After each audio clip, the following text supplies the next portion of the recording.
Hello, everybody, and welcome back to Better Plant Science's channel. We're sitting here once again with Gabe, and we want to have a dialogue about his expertise, talk about what it takes to market these products and everything. But first off, Gabe, how are you doing? I'm doing great. How are you? I'm doing pretty well, Gabe. So let's kind of dive into what it takes to market these products now. So I Mm, imagine the angles are a little bit different versus traditional products, either related to Jusu or related to skincare or anything like that. But tell me yeah. how it is you find your market. Yeah. Okay. So good question. Basically, we start off with the simple one of like, who's our customer? And that's the first question. And then we get into what's our value prop.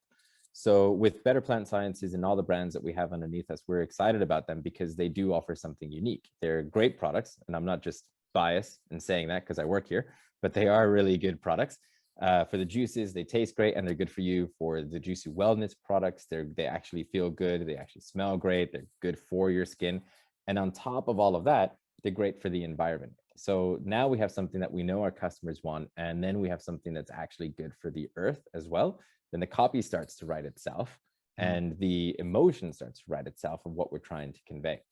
So our marketing strategy starts there, and then we start getting into where is the customer, like what's important to them, where are they hanging out, what are they looking for, and what is going to help them understand us versus the competition.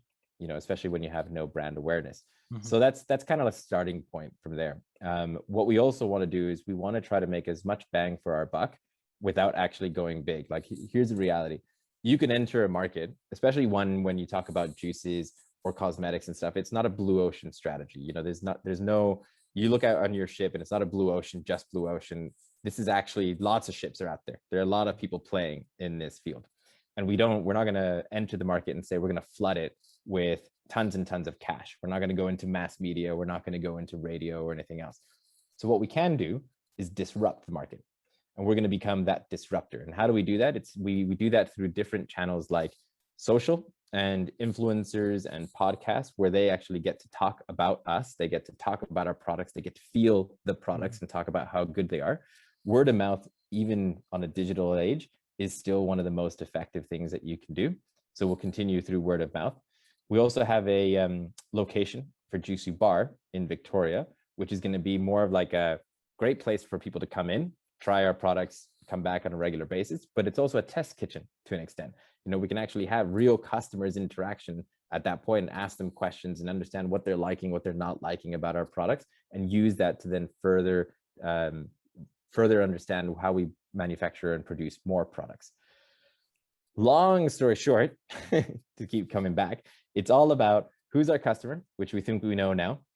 What's our value prop, which we now understand is the fact that we provide great products and they're environmentally friendly. And where is the customer, which we are saying for us, it's in those low hanging fruit areas like social media, getting influencers, and then doing paid channels as well through anything like digital advertising, like pay-per-click or SEO or pay-per-click or remarketing, or even YouTube. But it's also using our word of mouth and offline channels to get some more brand awareness there too, and brand recognition.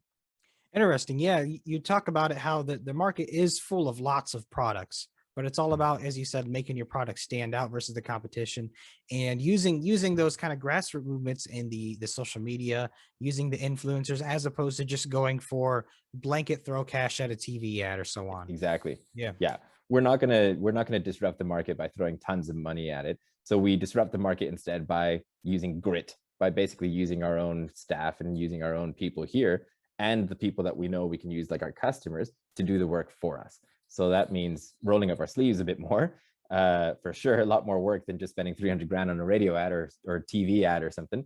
But it works long term, especially when you believe in the product and you believe in what you're doing, which is changing the world, changing the environment. Wonderful, Gabe. Well, very well said. Everyone, if you have any questions, don't be afraid to send them over to us. We'll very happily dive into those as well. But for now, Gabriel, thank you so much for your time. Have a wonderful Pleasure. Take care.